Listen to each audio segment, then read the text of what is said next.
Photographers should never need government's permission to work. Dale Kooyenga. Dale Kooyenga represents Wisconsin's 14th district in the state assembly. Follow him on Twitter here. Occupational licensing, the requirement that individuals gain government permission before entering certain professions, creates substantial barriers to work and limits economic opportunity. This reality is acknowledged by those with ideological viewpoints as diverse as President Obama and Senator Mike Lee. Despite a growing momentum for change, it remains difficult to pass effective reforms. Many established businesses and trade associations support higher government-imposed barriers to entry, because increased costs limit their competition. Wisconsin stands out as one of the few states that overcame opposition and passed meaningful occupational licensing reforms. Last year, Representative Dale Kooyenga sponsored a bill that stopped local governments from creating new occupational licenses or levying additional fees. This was a welcome first step, because occupations including Christmas tree sellers and second-hand dealers currently require licenses in a number of Wisconsin communities. If this reform was passed a decade ago, it is estimated that 100 fewer occupations across the state would require a local license.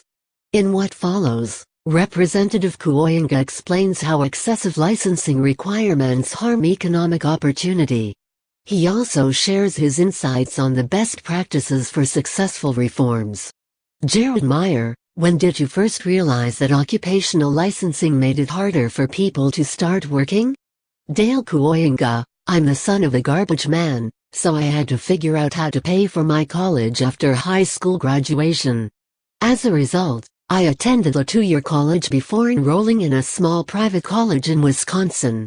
When I arrived, the guidance counselor told me that my anticipated graduation date would be May 2002. I corrected him and pointed out that I was on track to graduate in 4 years, or in May 2001. But I was mistaken.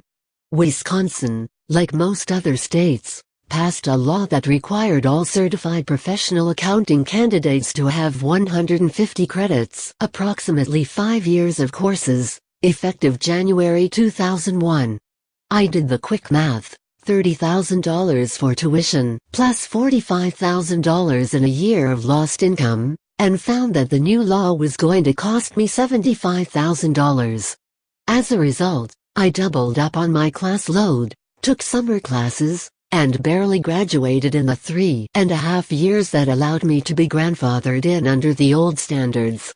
Since I was elected as a legislator, I have had the opportunity to meet many middle to low-income citizens who face limited work opportunities because of licensing.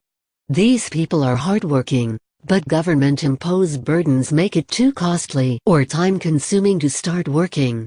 Stories like this are common, as 1 in 5 Wisconsinites needs a license to work. This is why a major focus of my years in the Wisconsin Assembly has been on rolling back occupational licensing injustices. JM, based on your experience in Wisconsin, what advice do you have for policymakers who want to reform occupational licensing in their states? DK, the simple question to ask when evaluating licenses is the license and related education and training the only way to provide clear consumer health and safety protection? If not, the requirements should fall or go away completely. Because of this, it is tempting for legislators to attempt to pass a large licensing reform bill, one that immediately ends dozens of unnecessary licenses or reduces education or experience requirements across the board.